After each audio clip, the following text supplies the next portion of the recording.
Justin, thanks for making time to talk with us this afternoon. I'm very conscious, as you are, that we've been through quite a lot in the industry over the last 6 to 9 months. Justin Francis, you're the CEO of Responsible Travel. It's been going now since 2002, if I remember rightly, and grown dramatically in that time. You've really grown with responsible tourism. But before we perhaps come back to that, could I ask you first, what have you learned from the last 6 to 9 months when you look back? What are the big learnings for you before we turn to talk about the future?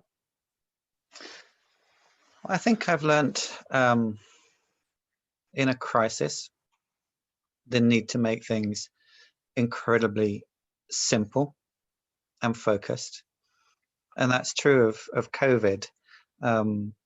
But it also tells us how we need to deal with the bigger future crisis around biodiversity loss and climate change.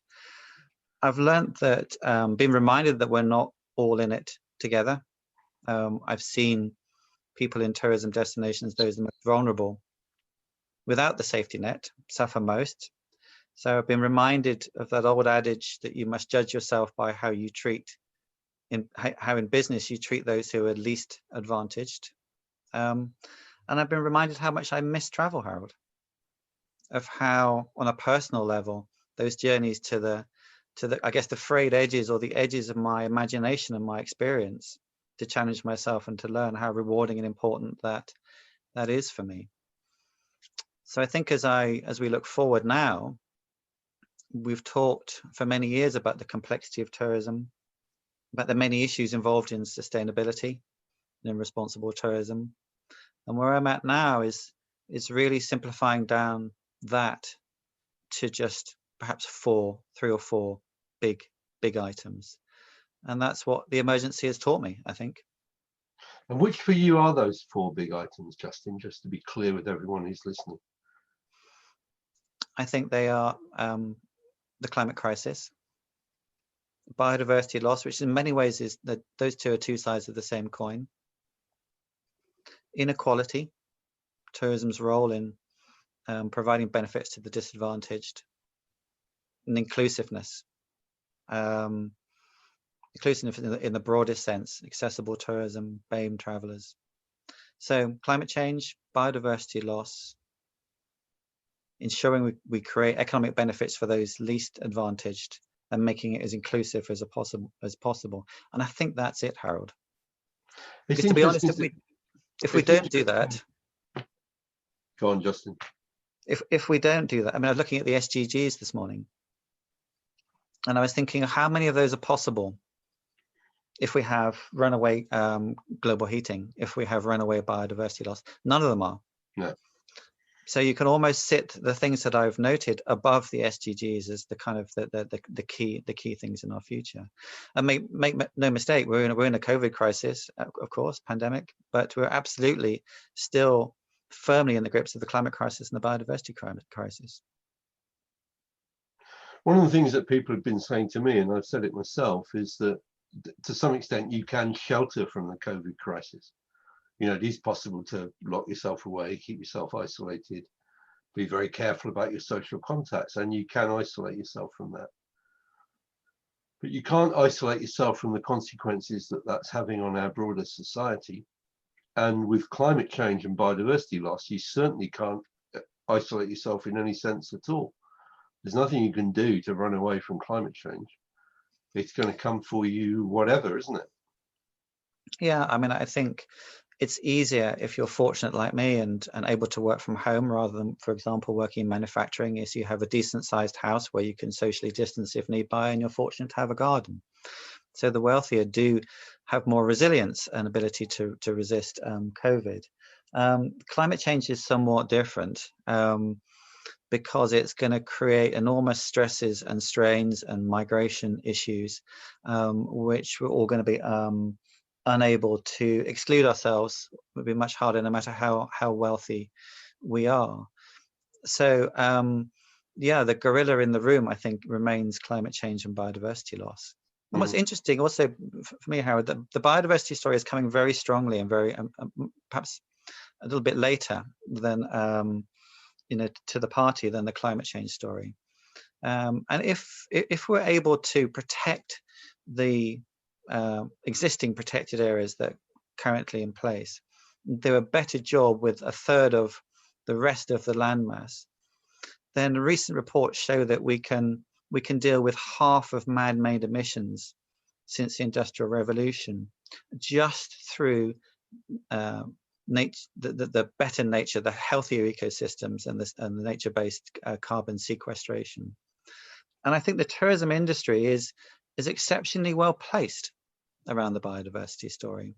And so I think we need to hold those two stories, the carbon story and the biodiversity story, closely together. And if you're in aviation, and if you're in government and you can deal with the science and regulation of aviation, then that absolutely has to be your priority. If you're somebody else in tourism, and you're a hotelier, a destination manager, a tour operator, or a travel agent, then I think that the biodiversity story and the nature restoration story is really something that we're going to see a big contribution, should expect a big contribution from the tourism industry over the next 3 to 5 years. And that biodiversity story, I remember you and I have talked about this a lot, but the biodiversity story is often about relatively simple things that a hotel can do, like planting indigenous species, improving the guest experience through that, and telling the stories associated with it. So there are pluses for it in the marketing agenda as well, it seems to me, and in giving more meaning to the holidays. And we know that tourists are in pursuit of those meaningful experiences.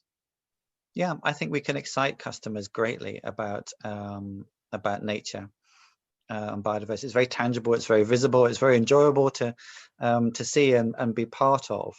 So I think it has enormous marketing benefits in that way. And the bit I would add, of course, is the supply chains. We're all inadvertently destroying rainforests, orangutans, and wildlife all over the world through what we buy and what we eat and what we choose. And we've all got to get a lot smarter about that, particularly about what we eat. Yeah, and that requires government to tell us through labelling what it is we're eating, because often that's well hidden, isn't it? Justin, can I just bring you back to the fact you've been missing travel? I have too. And we're having this virtual trade show, and here we are speaking to each other virtually during it. It's okay. Do you think there's any risk that virtual travel will replace the real experience? I think no. I mean, short answer to your question, the ability to put yourself somewhere else, the sights, the smells, the feelings, the language, the looks in people's eyes, and the drama of the landscapes, the full surround experience. I have no fears whatsoever that will well, for me, that will never replace the ability of really traveling. However, we do need to travel less for a short period of time until we can get decarbonized aviation. We need to fly less. And so I think that there are some types of things that we can do, particularly business, such as we're doing now, which is very easy and straightforward to do in this way. But I think the leisure experience, those remarkable things that will shape our lives and we'll remember forever, will stay as they've always stayed through hundreds of years. And I think it's deep in the curiosity of our species to want to do it. And so, but I think what we'll have learned is, I think what's changing is the respect for our enjoyment of being close to nature, of the wild places, is something we've really rediscovered. And I think this realization that we're all in this together and that we're more similar than we are different, I think is also going to stay with us through the pandemic. You wrote a piece ago, 2 years ago, I think, on travel broadening the mind, quoting Mark Twain. What's your sense of that? Do you think travel does broaden the mind, or does it always broaden the mind? Does it sometimes narrow it? What's your sense of it overall? You facilitate trips for a lot of people now. It undoubtedly does, Harold. I mean, it's interesting talking to people who come back from a holiday, and we've all met them, and they have fresh perspectives on their lives, and on their futures and new dreams and courses they're going to do, and big plans for the future. And you can just see the impact that it has. I think, of course, there's a danger that you travel with your existing preconceptions and they're just reinforced when you travel, but that's not what real travel is about. I don't think that's what you and I mean by real travel. It's traveling with an open mind, and certainly not the belief that you're right all of the time. And there has been some academic research into it pre and post, which does suggest that it does broaden the mind. And I think that's what people want. I think that's what people want. They want mind broadening travel. So yes, we've built a business on that, and the customer reviews are extraordinary. But what's interesting is that it's the what's really interesting to me is that I think you only get that, Harold, once you are genuinely welcome to a place, become part of a place for a little while, and that's not a given. You have to earn that right. You have to earn that respect. You have to have an equitable commercial deal which facilitates it. So what I've always said is that the holidays are more enjoyable. At Responsible Travel, we believe the holidays are more enjoyable because they give you access that you wouldn't otherwise get, because you've behaved, you've done it right. And those experiences at local people's discretion.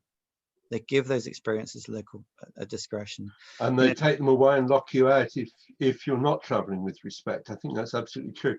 I well remember, Justin, that conversation that you and I had in Greenwich, when you were talking about the fact that I think you and I both agreed that we couldn't actually taste the difference between fairly traded coffee and coffee that wasn't fairly traded, but you sure as hell could tell the difference between a trip which was run responsibly and one that was not.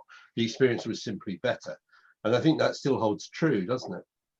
Yeah, it does. I mean, like we get 90% of our reviews are between 4 and 5 star. I think tourism can, when its magic is when it goes beyond a commercial transaction. Yes. If I pay you, Harold, you're going to be nice to me. It's a commercial transaction. Always, Justin, always. But it's not really what I crave from my holidays. I want to meet people. I want to feel some kind of connection, probably, that is not just because I've paid them, and that's a kind of form of prostitution, really. And I travel for that disappearing point, really. And the disappearing point is when we just become two people having a laugh or sharing a few stories, and that's the real magic in travel and tourism for me. And there's a book, Harold. There's a book written during the war, and it's about a man who works in the fields. He's very well qualified, becomes a very successful writer and poet, but he just digs the fields. And he said it earned him a sense of belonging in that place. He looked at those fields that he'd dug and he'd plowed, and he just felt a connection to them. And I think if I know my holiday is making a difference, I'm paying the guide, or I've made a bit of a contribution. It's the same thing. I can't truly belong. I'm a visitor after all, but I have a sense of belonging and a connection that you cannot buy any other way. So yeah, I profoundly believe in the commercial advantages of responsible tourism. It's a better way to do business. Justin, you're on one of the panels talking about biodiversity and tourism next week. And I think we're all looking forward to hearing about that. But one of the reasons that I've put you onto that panel is because of your work with the British government on biodiversity with other businesses, and we're looking forward to hearing about that. But the other thing I wanted just to discuss with you and I have talked about producing a manifesto for this show, and as it were, honing it through the discussions that are going to take place today and through the events next week on the 2 days of the virtual show. Is there anything you want to say about that manifesto in the last minute or so before we close this interview? Well, I think we've all had a bit of a timeout from tourism. I mean, we much regret that because of the pandemic. But this seems a good opportunity to relaunch the principles under which tourism should recover, could recover.